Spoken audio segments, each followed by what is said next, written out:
Silicon Valley, technology, art, green, and sustainability.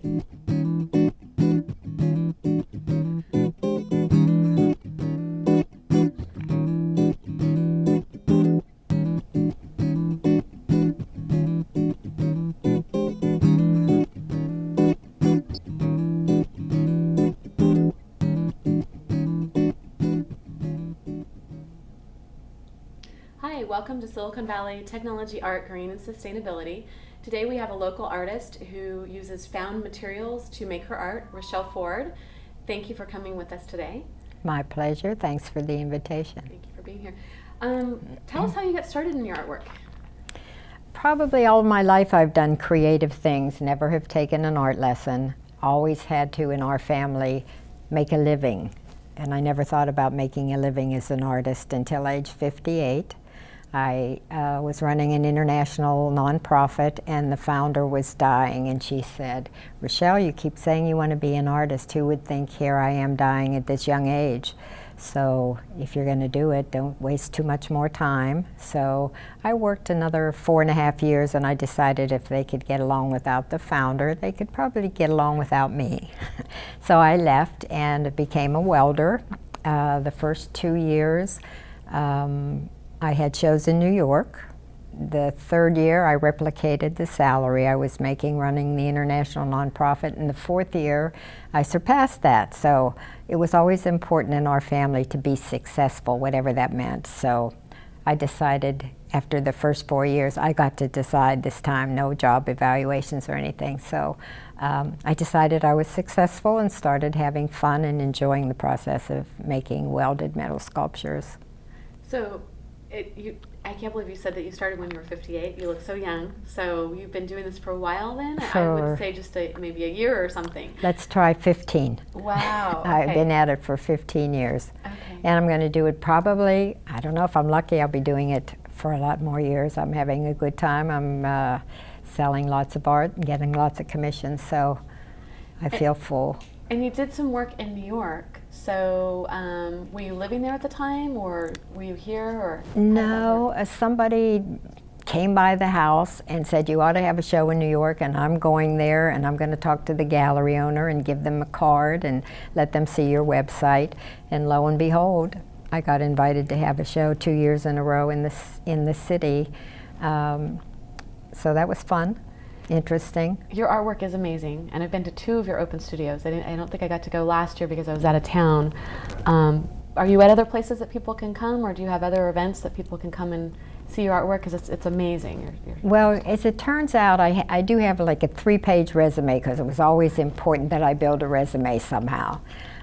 Nobody ever looks at it. Nobody ever looks at it. But what we did do is we live in the historical part of Palo Alto where everything's supposed to be pretty subdued. And all the time we lived there, we painted it white inside and out 5 times, being neighborly, respectful. And then when at age 58 I became this artist, I thought, how's anybody going to know I changed careers? So we did some very wild things and painted the house. The only thing respectable about it probably was that they were Martha Stewart flower colors at the time. So everybody knows I'm an artist now, and of course some people absolutely love the house and other people just think I've ruined Professorville, but it can always go back to be painted white. So I've turned the house into a gallery. Every piece of art in the entire house now is mine. I've taken down anything I ever bought from anybody. And everything has a price tag on it. So when you start a new career at age 58, you don't have a lot of time to be discovered. It's beautiful work. So you have the open studio annually, the Palo Alto and Mountain View, and then you probably have other events that people can come see it, and then online, of course. Yes, and then it's gotten so that a lot of my patrons, when they have out-of-town guests, ask if they can bring them over. School teachers bring school kids there to see what you can do with recycled material. So to be a 73-year-old woman who welds is pretty fantastic. Yes, people are interested to meet me. You get your exercise, I imagine. Yes. So tell us, about your artwork and your process, and how do you find the right pieces? And we've got some samples here of some of your smaller stuff, but you have really big pieces too. I do everything from the earrings I have on to 2-story high sculptures. I've done a gate for the Claremont Seminary in Claremont, California. I've done an endowed chair at MIT in the north. So what inspires me is a free piece of art. If that, I kind of decide when I see a piece of art what I want it to do, and oftentimes it doesn't want to do what I want it to do. So I think, well, I'm strong, but the metal, the steel is stronger than I am, so I kind of alter my plan sometimes. Do you get help with that then when it's a really big piece, or? No, well, no, I can't. I shouldn't say that. I did have someone manufacture the gate, and then I did the ornamentation of the gate. And had someone to install it with you and that kind of stuff. Yes. I have a piece in Israel that I shipped over and installed over the internet. It was a 2-story high tree in the Soroka Medical Center in the Negev Desert of Israel. So that was kind of fun just to do it that way. High, you said? 2-story high in their lobby, wow. A tree, and I sent it in parts. So we installed it over the internet. Do you have samples of that on a website or in your book, or? Would you believe I don't even have a picture of it? They invited me over for the dedication of the hospital, and I forgot to even ask them to take a picture, but I do have a picture of the gate and some of the other big things I've done. It sounds like a trip that you need to take. Maybe. Vacation. They wanted to send me over to install it, and I said, they do a lot of charity work there, and I said, take the money you would spend on me and donate it to the hospital. So you didn't have any formal training, self-taught. Did you work with other artists to learn, or did you read, or how was that process for you? I figured out, do you see the scars? I have scars from teaching myself. But my brother is a goldsmith, and he uses the exact same equipment, but he makes jewelry. So I'd watch him do his preliminary welding, and I knew I didn't want to be a jeweler, but I knew I liked working with the 3,200 degrees of heat to melt things. So wow.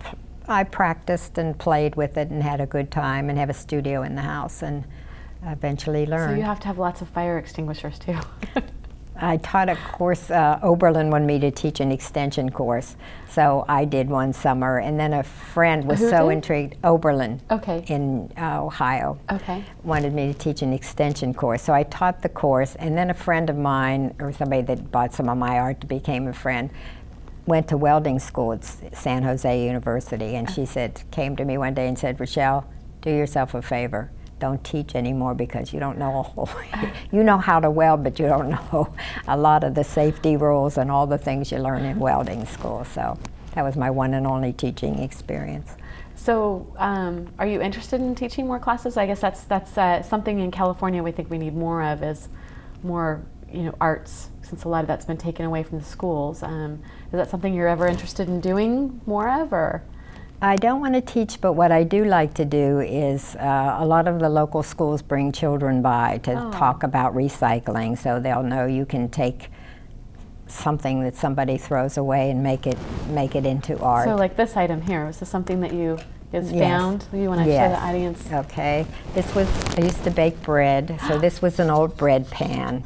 I used to do creative cooking, now I do creative welding. And originally I'm from Pennsylvania, and this is a splatter. They had steel mills, still do have steel mills in Pennsylvania. So when they pour the steel, it's so hot, some of it pops out of the container and splats on the floor. So that's a steel mill from the so that's the leftover steel that flows over, and you've painted it and added things to it. And welded it to crushed the container, and you can either sit this or hang it on the wall.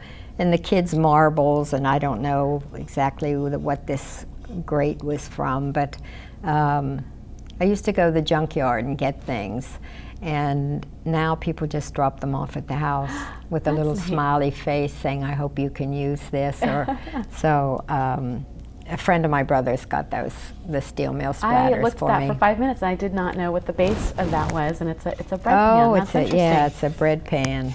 I have many bread pans myself. I do a lot of baking during the holidays. Good for you. When I have time. When you take time. Yeah. Yeah. In fact, I think some of the Okay, baking's thanks. still sitting out that I never finished. Put that stuff away. So this is another piece that's pretty interesting here. And what's this made out of? This I call the Reel Man, R-E-E-L. Oh, okay. Recently I took all the films of the family and the children when they were little and put them on CDs. So I had all these reels The left tin over. can reels, yeah. So I thought, what am I going to do with them? And these are all drapery hooks. I used to have drapes in the house, Oh, no more. interesting. So I Okay.